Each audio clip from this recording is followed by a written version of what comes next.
Assalamualaikum warahmatullahi wabarakatuh. Perkenalkan, nama saya Muhammad Fikri Firmansyah Suhaili. Saya dari kelas 1E dengan NIM E1D022214. Di video kali ini saya akan menjelaskan tentang materi landasan pendidikan. Pengertian landasan pendidikan adalah tumpuan dasar konseptual yang digunakan dalam dunia pendidikan. Landasan ini diperlukan dalam melakukan analisis kritis terhadap kaidah-kaidah kebijakan dan praktik pendidikan, atau juga bisa menjadi tumpuan dasar atau asas konseptual yang menyelubungi pendidikan secara keseluruhan. UUD RI tahun 1945 pasal 31 ayat 1 menyebutkan bahwa setiap warga negara berhak mendapatkan pendidikan, dan ayat 3 menegaskan bahwa pemerintah dan penyelenggaraan pendidikan satu sistem, yaitu sistem pendidikan nasional, yang bertujuan untuk meningkatkan cara dan ketakwaan kepada Tuhan Yang Maha Esa dalam rangka mencerdaskan kehidupan bangsa yang diatur dalam undang-undang. Pasal tersebut merupakan landasan hukum pendidikan di Indonesia. Fungsi dan tujuan landasan pendidikan. Fungsi landasan pendidikan. Yang pertama, sebagai pijakan utama yang kokoh dan adil untuk memastikan keadilan pendidikan seperti dalam landasan hukum pendidikan. 2. Barometer utama untuk memastikan kualitas pendidikan yang terarah sesuai dengan kebutuhan dan tujuannya. 3. Landasan perlindungan hukum untuk menjaga keadilan dan kemerataan pendidikan. Dan yang terakhir, perlindungan fungsi pendidikan pada pokemnya agar tidak disalahgunakan untuk hal yang buruk. Tujuan landasan pendidikan.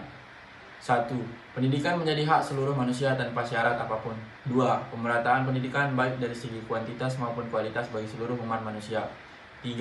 Terjaganya hak pendidikan bagi seluruh kalangan tanpa terkecuali. 4.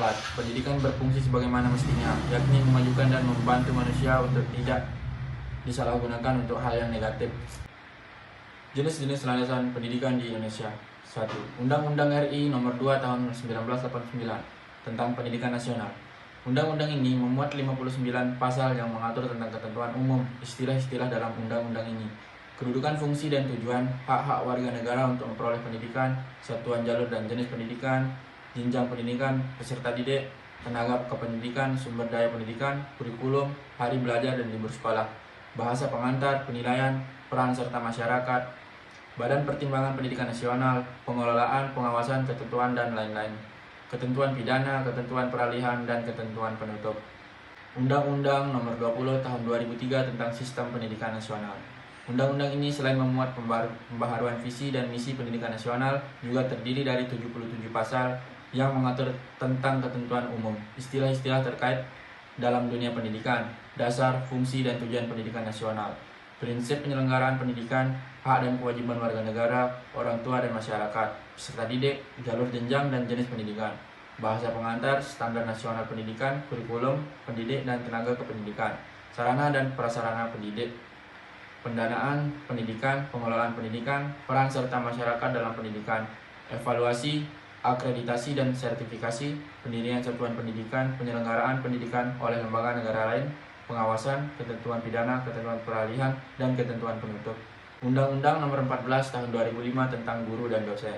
Undang-undang ini memuat 84 pasal yang mengatur tentang ketentuan umum, istilah-istilah dalam undang-undang ini, kedudukan, fungsi, dan tujuan, prinsip, profesionalitas, seluruh peraturan tentang guru dan dosen dari kualifikasi akademik, hak dan kewajiban sampai organisasi profesi dan kode etik, sanksi bagi guru dan dosen yang tidak menjalankan kewajiban sebagaimana mestinya, ketentuan peralihan dan ketentuan penutup. Undang-Undang Nomor 19 Tahun 2005 tentang Standar Nasional Pendidikan.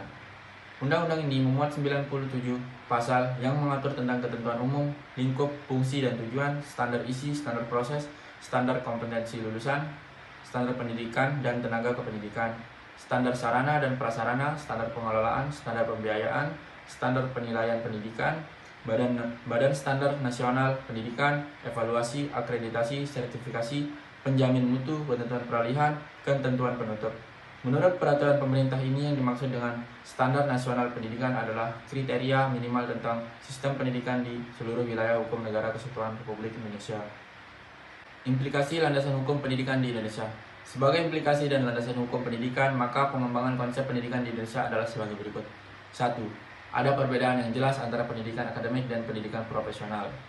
2. Pendidikan profesional tidak cukup hanya menyiapkan ahli dalam menerapkan suatu teori, tetapi juga mempelajari cara membina tenaga pembantu dan mengusahakan alat-alat bekerja. 3. Sebagai konsekuensi dari beragamnya kemampuan dan minat siswa serta dibutuhkannya tenaga kerja menengah yang banyak, maka perlu diciptakan berbagai ragam sekolah kejuruan. 4. Untuk merealisasikan terwujudnya manusia Indonesia seutuhnya, maka perlu perhatian yang sama terhadap pengembangan afektif, kognitif, dan psikomotor pada semua tingkat pendidikan. 5. Pendidikan humaniora perlu lebih menekankan pada pelaksanaan dalam kehidupan sehari-hari agar pembudayaan nilai-nilai Pancasila akan lebih mudah dicapai. 6. Isi kurikulum mulok agar disesuaikan dengan norma-norma, alat, contoh, dan keterampilan yang dibutuhkan di daerah setempat. 7. Perlu diselenggarakan suatu kegiatan badan yang kerjasama antara sekolah, masyarakat, dan orang tua untuk menampung aspirasi, mengawasi pelaksanaan pendidikan untuk kemajuan bidang pendidikan. Masalah hukum pendidikan di Indonesia, para pendidik dan masyarakat umum perlu bersikap dan bertindak positif mensukseskan tujuan pendidik tersebut, antara lain dengan cara 1. Memberikan dorongan kepada peserta didik, warga belajar untuk belajar terus. 2. Mengurangi beban kerja anak-anak manakala mereka harus membantu meringankan beban ekonomi orang tuanya. 3. Membantu menyiapkan lingkungan belajar dan alat-alat belajar di rumah untuk merangsang kemauan belajar anak-anak. 4. Membantu biaya pendidikan. 5. Mengizinkan anak pindah sekolah bila ternyata sekolah semula sudah tidak dapat menampung. 6. Bila diperlukan, membantu menyiapkan gedung untuk lokasi belajar. 7. Bersedia menjadi narasumber untuk keterampilan-keterampilan tertentu yang banyak dibutuhkan para pendidik dasar tingkat-tingkat akhir. 8. Mengizinkan peserta didik dan warga belajar magang di perusahaan-perusahaan dan perdagangan-perdagangan. 9. Responsif terhadap kegiatan-kegiatan sekolah, terutama yang dilaksanakan di masyarakat. 10. Bersedia menjadi orang tua angkat atau orang tua asuh bagi anak-anak yang sudah tidak memiliki orang tua atau orang tuanya tidak mampu membiayai anak-anaknya. Ulasan. Jika saya menjadi tenaga pendidik, saya akan mengajar murid-murid saya dengan proses pembelajaran yang menarik, tidak monoton, sehingga membuat mereka merasa nyaman dan moodnya untuk belajar bagus, dan penyampaian materinya juga tidak monoton. Contohnya dengan cara memeragakannya atau mencontohkannya dengan hal-hal yang berkaitan dengan materi, sehingga membuat anak murid saya bisa memahami dengan baik apa yang saya sampaikan. Saya juga akan berusaha semaksimal mungkin dan seprofesional mungkin untuk mengajar anak murid saya dan mengajaknya belajar bukan hanya di dalam ruangan, namun juga di luar ruangan agar murid-murid saya tidak bosan. Udah.